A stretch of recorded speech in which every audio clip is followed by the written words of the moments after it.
grocery store looking for ingredients for pasta, meatballs and pasta. Checking out the back of Rachel's head. This is a Rachael POV shot here. I can't believe how paranoid I am. Yeah. Paranoid of getting clipped. Or smashed, I should say. Well, when you mentioned going to that specific store the other day, and I didn't even have time to think, like, it was so instinctive. I went, no, like, I'm like, oh my gosh, what's wrong with me? It just sucks that things I was able to do for myself, I can't do. Love, I'm not complaining. Hey, I know this is spontaneous, and I know you. Well, we're in here. You're right so far. So far, so good. I think we'll be okay. Just to throw you a little bit of a suggestion, do you want to do maybe a Q&A? Sure, yeah. Because I have a lot of backed up questions that we keep on getting. Oh, yeah, And I'm always I know I up don't for have that. my selfie stick to see my ugly mug with you, but No, can I ask you a I'm couple? sorry. Of course, yeah. I just, All right. people go through I'm like worse seize than I opportunity feel. type of guy. You're sweet. A little reggae in the background. So you got the tunes going and I everything. finally made it into a grocery store. All right, I'm going to do a quick Q&A with you. Let's just Oh, ask you a by couple the questions. way, I gotta say something. Thank you guys so much about the video with me singing. Rod, it was obviously for just Rod, and he asked me because if it was okay, and I'm like, okay, go ahead. It was just a little embarrassing, Well, I got to tell you one thing. Okay, this part I'm going to have to jump in and say something about. Can you want to film me? Sure. Okay, I got to tell you. Wait, one second. I physically... Hold on. I'm not good at this. I have physically watched that video at least 10 times, and each time I've watched that video, there's a key part in the video where she says, so you don't hurt anymore, and then she just does this thing with her voice, then she kind of comes here, and then she just continues with the song, but I lose it that part like every time, and I've watched it 10 times, and there's not a one time that I'm like, oh, because I know exactly what you're feeling, what you're saying, and the impact of your words, and I liked on how you kind of, you made it your own by throwing anorexia in there and how much that you're fighting and everything. So it was just You're like, so sweet. gosh, I'm turning up by just thinking about it right now. But it was truly cute. amazing. You're I so thank you for allowing me to post that, because I cute. had to share that with someone else, So anyway, Well, thank you. I just want to state that. Of course. I just, Oh, sorry.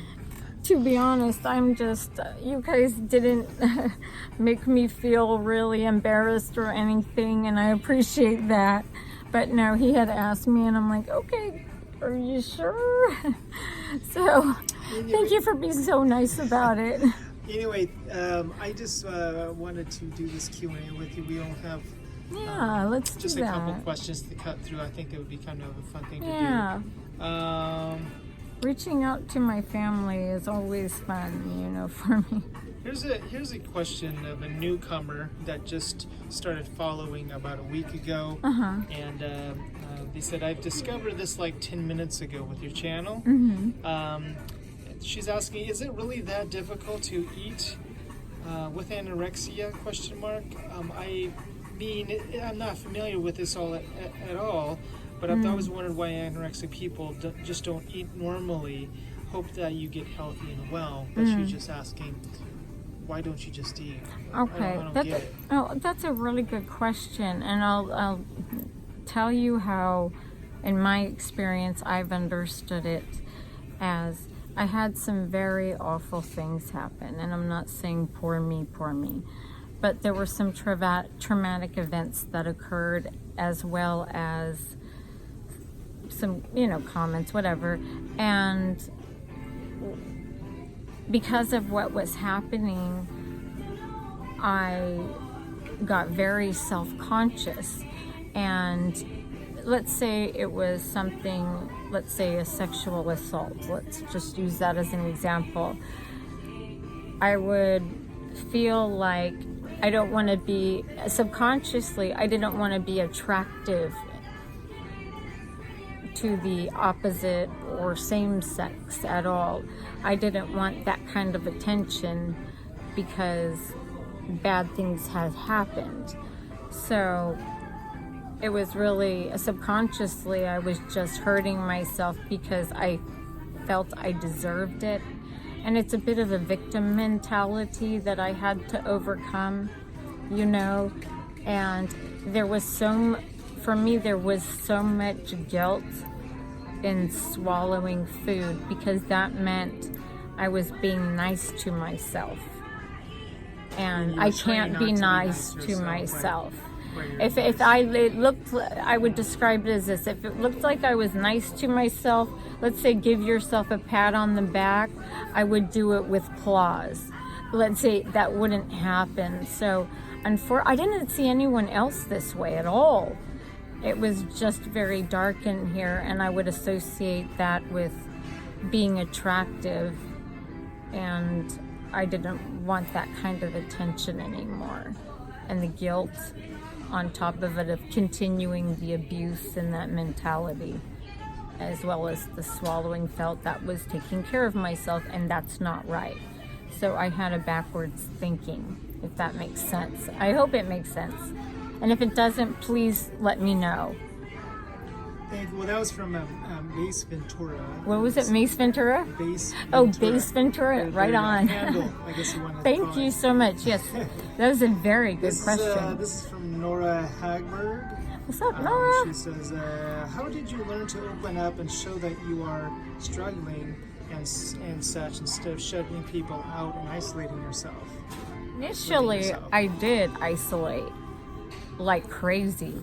I would no longer participate in social activities or advise on nutrition because I felt like I was a hypocrite. So I just hold myself up and hermitize myself. And then after seeing what I've put my family through, especially Rod, and really it hit home. I couldn't even fathom what they were enduring. And what really brought me out was, I have to say, was me saying, Rachel, what have you done with your life? You were always wanting to help people, and you didn't do anything but hurt. And I couldn't go down like that, so for me it made it a reason to live, so that to let people know what happened so that they will never go through it, because I want them to know how painful it is to scare anybody away from this. And it's not just physically painful, the psychological pain is, so you're showing wow. This is as real as it gets. Yeah. This is the raw. This is yeah. This is not sugar-coated frosty flakes. How everything's bubbly and poppy. Recovery is about a lot of hard problems encountering all day, and really paying it forward and helping people. That's what made me come out. That's what made me come out. That's a great answer. I'll tell you what, let's do just one question. more. I just want to kind of chip away at these, but here's a really good layered one as well. She says, Linda Neff, she says, what's up, Linda? Thank you for your honesty. Oh, She had to be honest of about course. her answer. Yeah, I'm like, please. She's, Absolutely. Maybe she's biting for something. Oh, you're funny. You're funny. Thank you for your honesty. Documentary of your life would be most beneficial as you recover to so many people who are suffering with this disorder, awful disorder, and for the people who want to learn desperately what anorexia nervosa is all about as they watch a loved one suffer. Oh my gosh. So, this is Linda? Yeah. That's Oh my gosh, Linda, you know what I didn't realize?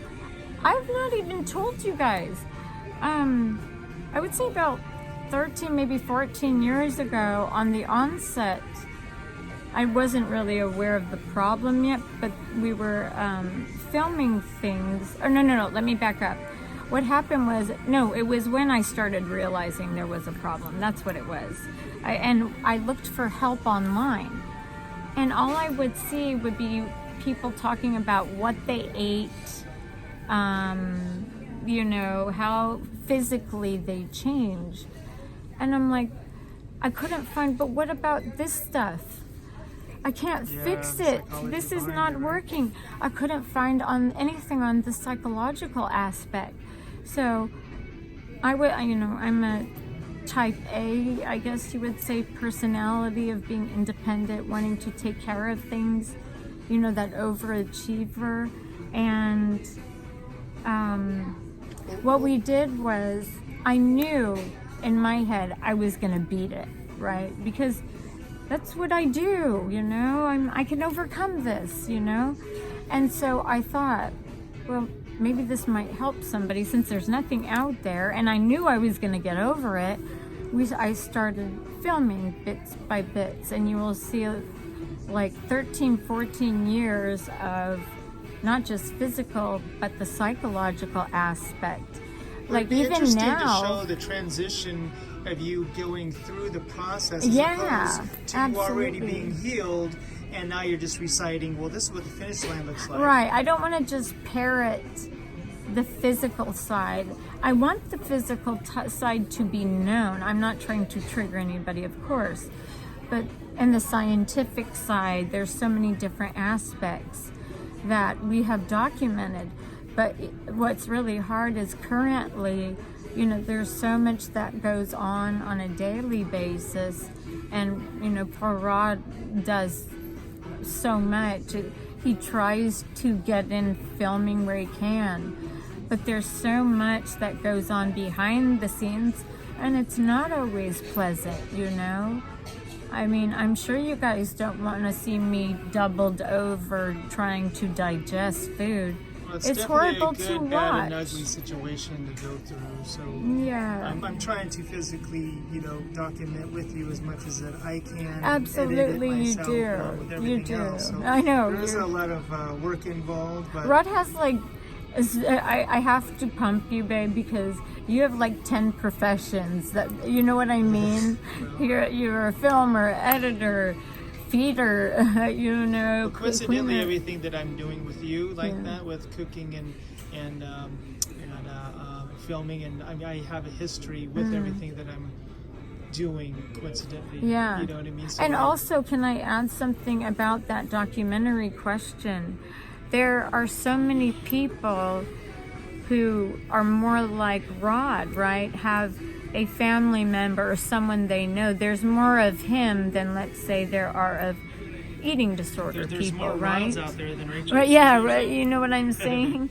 But the point is what I'm saying is, I think that he will be able to add so much to the conversation. And the one key element for me in the healing was trust.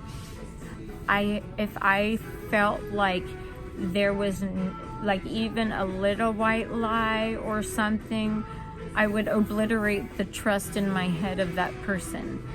And for psychological reasons that are, you know, you guys don't want to hear about the gross stuff, blah, blah, blah. But there are layers to it. But these are such great questions, you guys. Yeah. Please keep them up, because to have the help of mine. you're making me reflect more. And there's healing in that. So thank you for giving me a bright day. Again, crap rainbows and poop unicorns. Look at these socks, though.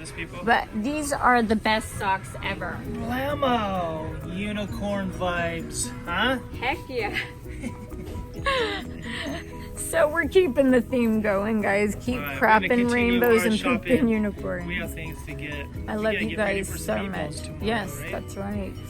That's right. Specialty tomorrow. I love you guys. Stay clutch. Keep riding. All right. We're running again.